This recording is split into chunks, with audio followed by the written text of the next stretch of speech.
Listen closely. I'm about to tell you something they don't teach in those fluorescent-lit therapy offices, where hope comes packaged in 50-minute sessions. There's an old Czech proverb, or perhaps I dreamed it during a fever, that says the truest confession comes not from the mouth that speaks, but from the silence that follows when you stop listening. Picture this. A man sits across from his lover at dinner. The candles flicker like dying moths against crystal, and she's telling him again about her needs, her dreams, that promotion she deserves but won't pursue. He's heard this symphony before, each note predictable as rain on cobblestones. But tonight, something shifts. He doesn't lean in with practiced concern. He doesn't offer solutions wrapped in masculine certainty. He simply stops. Not cruelly, you understand. Not with the theatrical coldness of a man trying to punish. No. This is something far more dangerous. Authentic disinterest. The kind that emerges when you realize you've been dancing with your own projection, waltzing with a ghost you dressed in someone else's clothes. The ancient Stoics knew this secret, though they buried it beneath talk of virtue and duty. Marcus Aurelius, scribbling by candlelight while plague ravaged Rome, understood that love's greatest test isn't passion, it's indifference. Not the performed kind that begs for attention but like a street magician's trick, but the real thing. That terrifying moment when you discover you simply don't care. And here's where it gets interesting, where the velvet curtains part to reveal the grotesque machinery behind the stage. When you stop performing your half of the dance, when you cease being the reliable audience to her one-woman show, watch what happens. The masks begin to slip, first slowly, like melting wax, then all at once, like a dam bursting in spring. She'll cycle through responses like a pianist running scales. First, confusion, those wide eyes that ask, "Why aren't you playing your part?" Then anger, hot and quick as sulfur. Then, and this is where you must pay attention, comes the bargaining. She'll offer truths she's hoarded like winter grain. Confessions tumble out. The ex she still texts, the resentments she's nursed like sickly children, the ways she's been performing too. A 2024 study from the Journal of Interpersonal Relations found that 73% of relationship breakthroughs occurred not during intense dialogue, but in the spaces between, when one partner withdrew their emotional labor. The researchers called it therapeutic abandonment, though I prefer to think of it as architectural demolition. You stop being a load-bearing wall, and suddenly you can see which parts of the structure were actually standing on their own. There's a Sufi tale about a merchant who loved a parrot. Every day, he'd speak to it, feed it honeyed almonds, stroke its emerald feathers. The parrot sang beautifully until the day the merchant fell ill and couldn't tend to it. In his absence, the parrot revealed its true voice, a horrible, rusty screech that had been there all along, hidden beneath the songs it sang for treats. This is what Kierkegaard meant when he wrote about the anguish of freedom. That terrible moment when you realize every "I love you" might have been a transaction, every kiss a down payment on future security. The Danish philosopher, melancholic and brilliant, broke off his engagement to Regine Olsen not because he didn't love her, but because he loved her too much to keep performing the role of lover. He pushed her into silence, and in that void, they both discovered who they really were. But here's the twist, the bitter herb in this already acrid tea. Sometimes, in that silence, something genuine emerges. Like a photograph developing in darkroom chemicals, you might witness the first authentic moment of your entire relationship. When she stops performing for your validation, When you stop providing the emotional infrastructure she's been leaning on, you might, just might, meet each other for the first time. The cruelest joke? This truth, this revelation born from strategic withdrawal, often comes too late. By the time you've both dropped your masks, you've usually forgotten why you picked them up in the first place. You stand there, two strangers who've shared a bed for years, finally seeing each other clearly in the dying light of what you thought was love. So here's my question for you, whispered like a serpent's suggestion in Eden's last garden. What would happen if you stopped responding tonight? Not with anger, not with calculation, but with the simple, terrifying honesty of someone who's run out of energy to pretend. Would your lover reveal themselves, raw and real as a wound? Or would they simply disappear, a projection flickering out once the projector stops running? The answer might destroy everything you've built. But then again, and lean in close for this, what you've built might already be ruins, dressed in the costume of a home.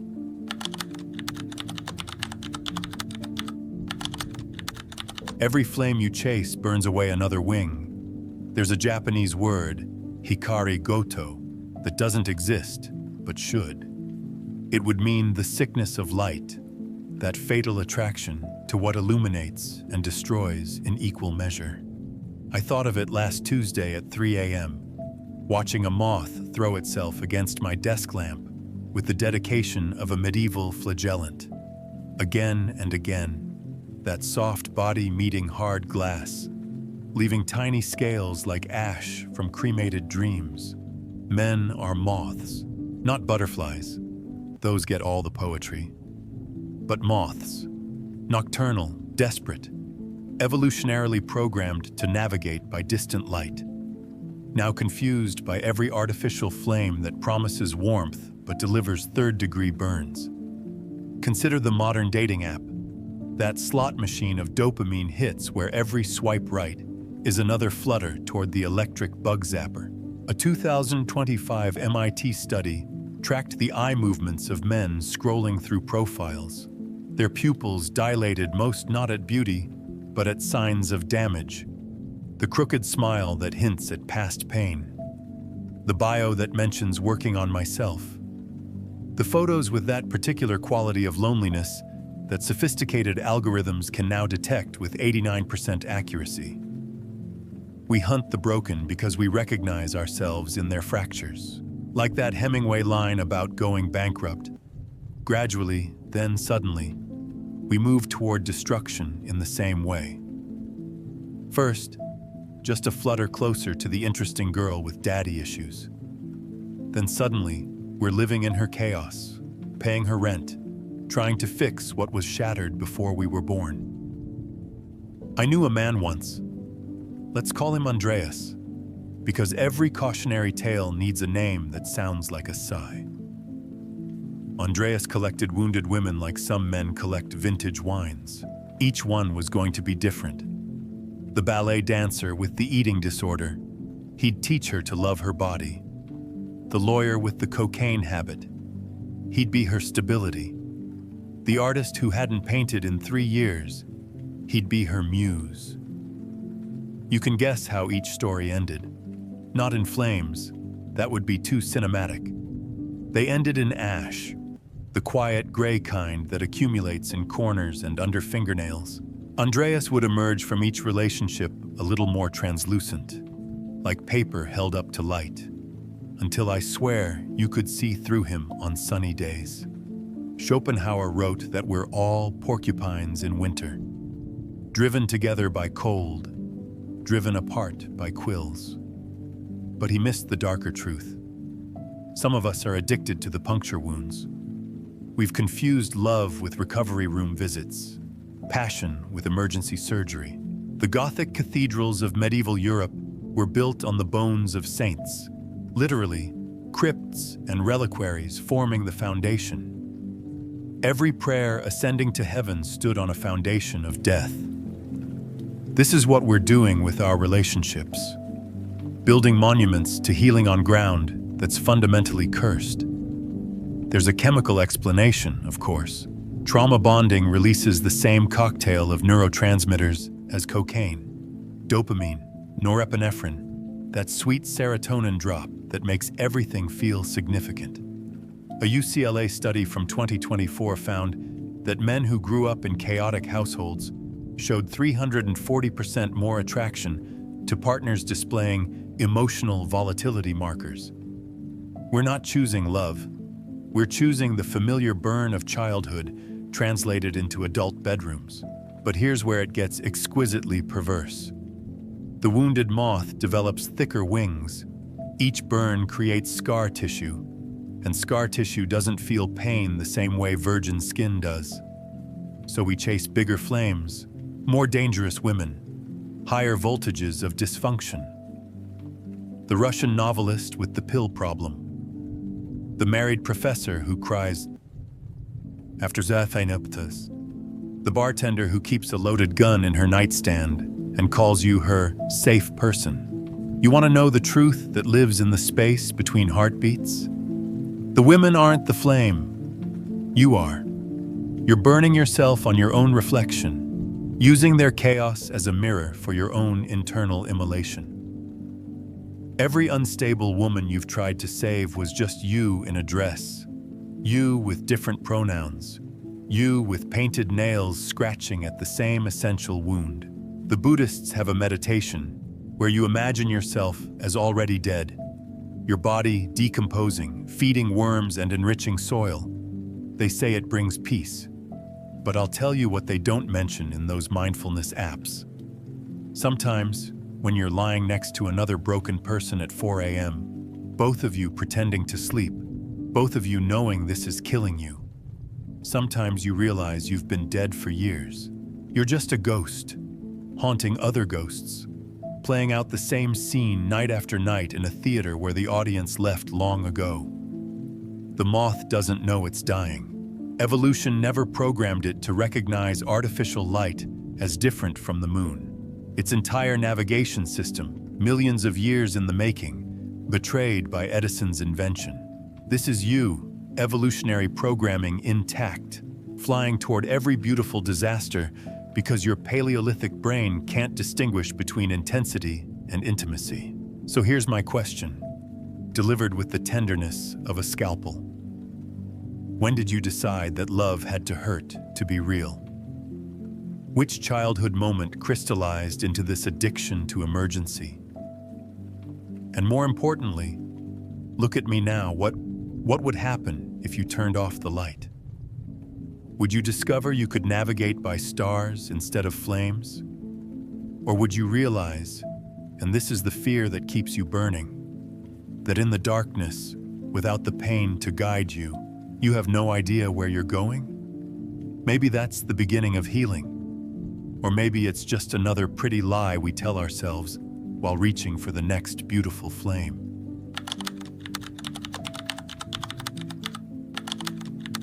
Solitude is the only honest mirror. Everything else is performance. In 1934, a Russian Orthodox monk named Father Seraphim sealed himself inside a cave on Mount Athos. The other monks would lower bread and water through a hole once a week. He stayed there for 7 years. When they finally opened the cave, thinking him dead, they found him sitting in lotus position, smiling, surrounded by thousands of pages of the most profound theological poetry ever written. He'd grown transparent, they said, like looking at light through honey. He refused to explain what happened in that cave. He burned all the pages. Then he walked into the sea. I think about Father Seraphim when I see men posting gym selfies at 5 a.m., hashtagging their loneliness as grinding, their isolation as focusing on myself, kings. They're so close to the truth it hurts, like watching someone dig for treasure and stop 3 inches from gold. Here's what nobody tells you about voluntary solitude. It's not empty. It's so full it might split you open like overripe fruit. When you stop performing your life for an audience, real or imagined, Something ancient and terrible starts to grow in that space. The Greeks called it autarkeia, self-sufficiency, but they were too rational to describe what it really feels like. It's more like becoming pregnant with yourself. A Stanford study on voluntary social isolation found something the researchers didn't expect and tried to bury in footnotes. Men who spent 6 months completely alone showed increased testosterone, improved cognitive function, and, here's the kicker, dramatically increased empathy scores. Not despite the isolation, but because of it.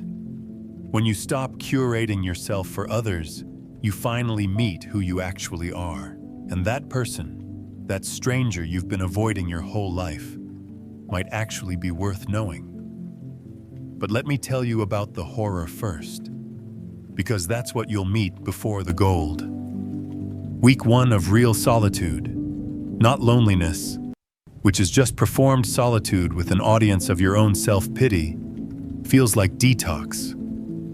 Your hands reach for your phone like a phantom limb. You'll catch yourself having conversations with people who aren't there, explaining yourself to invisible judges. You'll realize, with the kind of clarity that makes you want to drink, that 90% of your thoughts are just rehearsals for conversations that will never happen.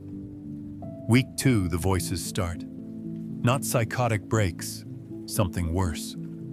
You'll hear every woman who ever left you explaining why, in perfect detail, at 3 a.m. Your father's disappointment, your mother's subtle sighs, that teacher who said you had potential in a way that meant you'd never reach it. The Greek chorus of your failures, singing in perfect harmony. Week 3. If you make it to week 3 without running back to the nearest warm body or whiskey bottle, something breaks. Not you. The performance of you, the character you've been playing since kindergarten, finally runs out of script. And in that terrifying silence, something else starts speaking. Nietzsche went mad in Turin, hugging a horse being whipped, weeping uncontrollably. But before that, he spent 10 years alone in Swiss Alpine boarding houses, writing books nobody read, walking 8 hours a day, talking only to his landlady about the weather. In that decade of solitude, he discovered something so dangerous that civilization is still trying to misunderstand it. The Übermensch isn't someone who dominates others. It's someone who no longer needs others to confirm they exist. There's a Tibetan practice called Gompa, sitting in darkness until you can see, not metaphorically, literally. After weeks in pitch black, practitioners report seeing lights, mandalas, entire universes spawning from the void. Scientists say it's just the visual cortex creating patterns from nothing. But the monks smile when they hear this explanation, the way you smile when a child explains where babies come from. The modern man pays $200 an hour for therapy to discover what any hermit could tell him for free. You're not depressed because you're alone. You're depressed because you're never alone. Even in an empty room, you're performing for the internalized audience of everyone who ever judged you. You're a one-man show playing to empty seats, wondering why you feel exhausted. But here's the secret that Father Seraphim knew, that made him burn those pages. In true solitude, you discover you're not one person, but thousands. Every version of yourself you've ever been or could be exists simultaneously. The boy who wanted to be an astronaut, the teenager who wrote terrible poetry, the man who almost called off his wedding, the elder you'll become if you're lucky. They're all there, waiting in the silence, ready to teach you things that no lover, friend, or father ever could. A Harvard neuroscientist recently discovered that extended solitude literally rewires the brain.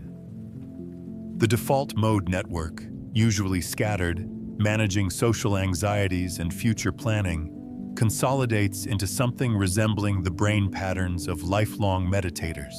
You don't become antisocial, you become pre-social, returning to the consciousness you had before you learned you were supposed to be someone.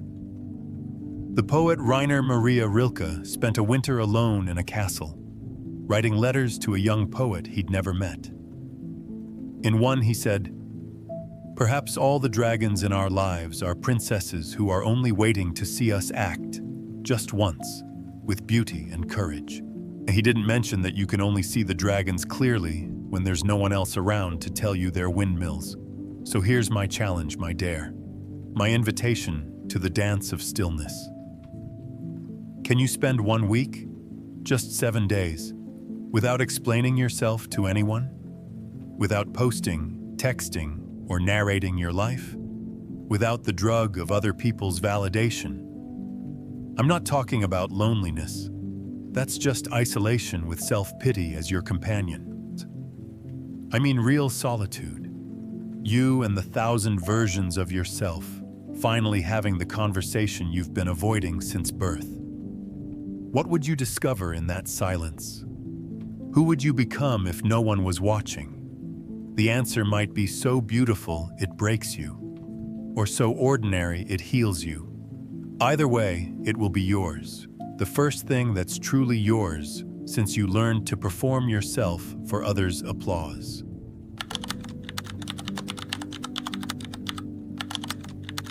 The softer the prison, the stronger the bars. Last night, I watched a documentary about lobsters. Not metaphorically, actual lobsters. In the 1800s, they were prison food, so abundant that Massachusetts passed laws limiting how often you could feed them to inmates. It was considered cruel. Now we pay $40 for one at restaurants where the waiter explains its provenance like a wine's terroir. The lobster didn't change. We did. We transformed garbage into luxury by forgetting it was garbage. This is your life. This is all our lives. Comfort repackaged as success, spiritual death marketed as work-life balance. There's a Germanic folktale about a village that discovers a spring of warm, sweet water. Perfect temperature, perfect taste. The villagers stop traveling to the distant well. They grow fat, happy, sedentary. Their children are born softer, smaller. After 3 generations, they can't remember why their ancestors built such thick walls around the village, so they tear them down for building material. The wolves, who've been waiting, watching, walk in like they own the place. Because they do. You're living in that village. Your apartment with its optimal temperature control. Your subscription services that deliver everything before you know you want it. Your algorithm-curated playlist that never challenges, never surprises, just feeds you variations of what you already like until your taste becomes a snake eating its own tail. The philosopher Byung-Chul Han calls it the tiredness society. We're not oppressed by dictators but by comfort, not broken by torture but by convenience. A 2024 Oxford study found that men with the highest comfort index, measured by conveniences, automated services, and friction reduction technologies, showed the highest rates of existential depression. The researchers were baffled. How could having everything lead to feeling nothing? I'll tell you how. Picture a man. Let's call him Thomas, because every Thomas I've known has been comfortable and miserable. Thomas makes $120,000 a year at a job that requires maybe 3 hours of actual thought per day. He has a girlfriend who's pleasant enough, attractive enough, who never fights because she's on SSRIs that flatten her affect to the emotional range of a PBS documentary. His apartment has blackout curtains, white noise machine, air purifier, a sensory deprivation tank he pays $3,000 a month to live in. Thomas exercises on a Peloton, virtual instructor cheering him on with pre-recorded enthusiasm. Orders meal prep delivered in containers that stack perfectly in his minimalist refrigerator. His therapist, who he sees via app, tells him he's doing the work because he journals 3 gratitudes every morning. Thomas is dying, not physically. His Apple Watch assures him his metrics are optimal. He's dying the way fruit dies in those wax displays at furniture stores, maintaining perfect form while the inside rots to powder. Kierkegaard wrote about this in The Sickness Unto Death, not the death of the body, but the death of the self, murdered by comfort, buried in convenience. The Danish philosopher, himself too comfortable and tortured by it, knew that despair comes not from lacking, but from having without earning, consuming without creating, existing without resisting. Ancient Spartan boys were sent into the wilderness with nothing but a cloak. Most cultures had initiation rites that required suffering, transformation through trial. We have, what? College debt? That's not a trial. It's a subscription service for misery. Your grandfather's war was horror, but at least it was real. Your war is with your inbox, your attention span, your slowly softening body that hasn't known real hunger, real cold, real anything. There's a researcher in Norway who studies what he calls voluntary adversity. He has CEOs and hedge fund managers pay him $10,000 to abandon them in the Arctic with minimal supplies. Half quit within 2 days. The ones who make it through the week report the same thing. For the first time in decades, they felt real. Not happy, real. The difference between those words is the difference between morphine and surgery. The Stoics had a practice called premeditatio malorum, imagining loss, poverty, death. Modern therapy says this is catastrophizing. Anxiety needs medication. But Marcus Aurelius, running an empire while plague killed his children, knew better. You need to touch death occasionally to remember you're alive. Here's what comfort does. The velvet strangler. It removes all resistance. And resistance is what creates strength. Every mythology knows this. The hero must suffer to become heroic. But you've optimized away every inconvenience, smoothed every rough edge, until you're sliding through life on a surface so frictionless you can't get purchase to push off in any direction. A 2025 Berkeley study on comfort addiction found that the brain processes convenience the same way it processes opioids, diminishing returns requiring ever higher doses. Your great-grandfather was satisfied with a roof that didn't leak. You're anxious because your Wi-Fi takes 3 seconds to load. The Swiss psychologist Carl Jung, comfortable in his Bollingen Tower, would regularly fast, sleep on stone, work with his hands until they bled. He called it confronting the shadow, but it was simpler than that. He was staying dangerous in a world trying to make him safe. So here's my question, delivered with the care of someone placing a scorpion in your shoe. What was the last thing you did that genuinely scared you? Not roller coaster scared, not horror movie scared, existentially scared. When did you last risk real failure, real rejection, real loss? If you can't remember, you're already dead. You're a ghost haunting a comfortable life, wondering why you can't feel the warmth. The solution isn't to burn it all down. That's just another form of comfort, the comfort of destruction. It's to introduce calculated suffering. Cold showers aren't enough. That's just discomfort porn. I mean real stakes. Start a business that might fail. Have a conversation that might end a relationship. Create something that might be terrible. Touch the electric fence of existence. Remember what it feels like to be shocked into presence. Otherwise, you'll die in that velvet noose, so soft you never noticed it tightening, so comfortable you forgot you were choking.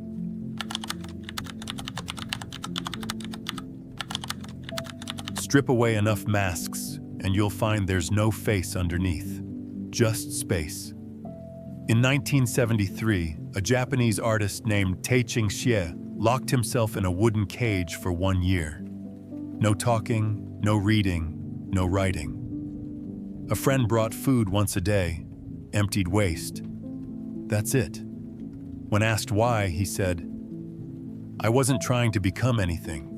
I was trying to unbecome everything." He emerged unable to speak properly for 3 months, but his eyes, witnesses said his eyes looked like windows that had been cleaned for the first time, revealing there had never been glass there at all. This is the last truth, the one that makes all the others seem like children's games.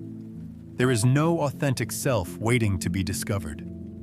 The entire self-help industrial complex, the therapy sessions, the ayahuasca retreats in Peru, they're all selling you a treasure map to a treasure that doesn't exist. You're not finding yourself. You're inventing yourself. And worse, or better, depending on your tolerance for vertigo, you're inventing the thing that's doing the inventing. A 2025 neuroscience study from MIT tried to locate the self in the brain. They used every scanner, every test, mapped every neural pathway. Know what they found?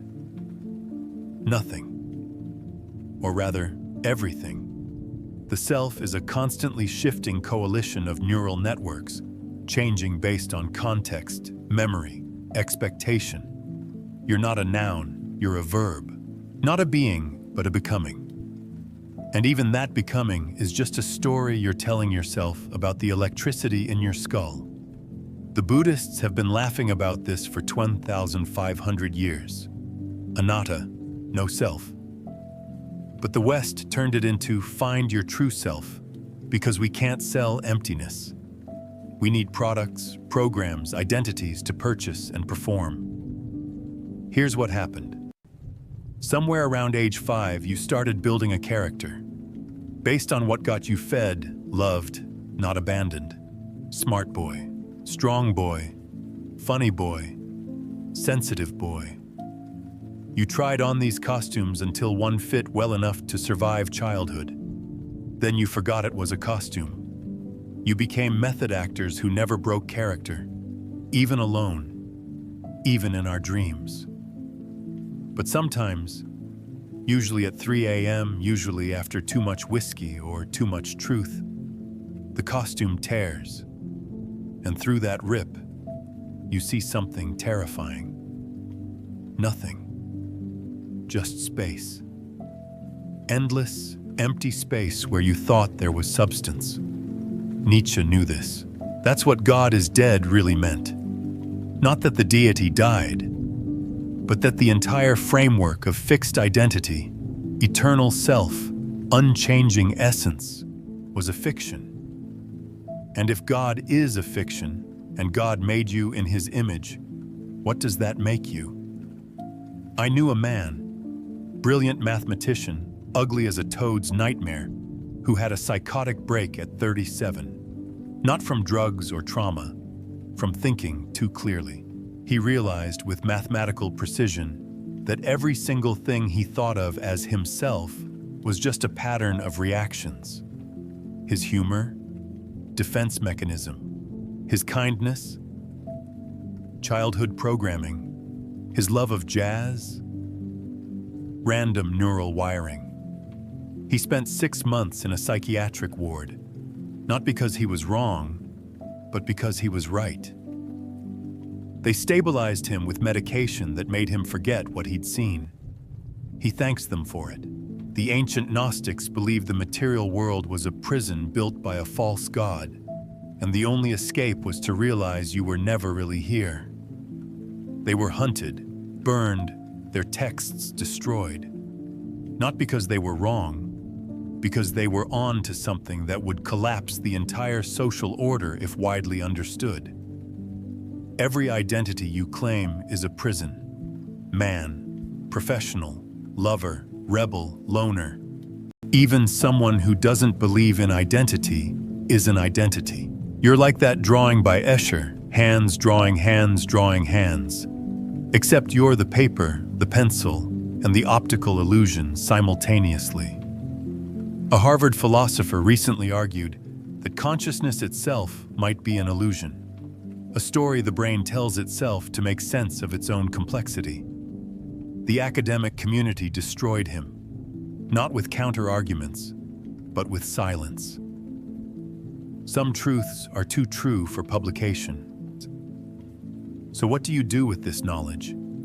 How do you live knowing you're a fiction writing itself? First, you stop trying to find yourself. You're not lost. You're not even a you that could be lost. You're a process, like fire, not the wood, not the flame, but the burning itself. Second, you realize this is freedom. If you're a fiction, you can be rewritten, not into your authentic self, that's just another costume, but into whatever the moment requires. Tender with children, ruthless in business, silent in nature. Not because you're multifaceted, but because you're nothing, and nothing can take any shape. The Zen master Huang Po said, "The foolish reject what they see, not what they think. The wise reject what they think, not what they see. But the truly awakened reject both seeing and thinking, and rest in the space between." There's a practice in Tibetan Buddhism called sky burial. They leave corpses on mountaintops for vultures to consume. Nothing wasted, nothing preserved. This is what you need to do with your identity.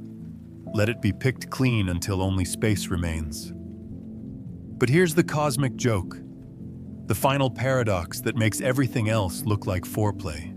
In that space, in that nothing, something else appears. Not a new self, something stranger. Call it presence, call it awareness, call it Tuesday. It doesn't care what you call it. It was there before you were born. It'll be there after you die. And it's reading these words right now. Amused that you think you're the one reading. So here's my final question, my last serpent's whisper, my invitation to the void. Who would you be if you stopped trying to be anyone? What would remain if you let every identity, every story, every precious notion of yourself burn like Father Seraphim's pages? Would you disappear? Or would you finally appear, not as a self, but as the space in which all selves arise and dissolve, like clouds in an empty sky that was never really empty, just too vast for clouds to matter? The answer isn't in these words. It's in the silence after you finish reading, in that pause before you return to being whoever you think you are. Listen to it. That silence knows your real name. The one that can't be spoken because it's not a name at all. It's just the sound of space, being itself, pretending to be you for a while. For the sheer strange joy of forgetting it's infinite.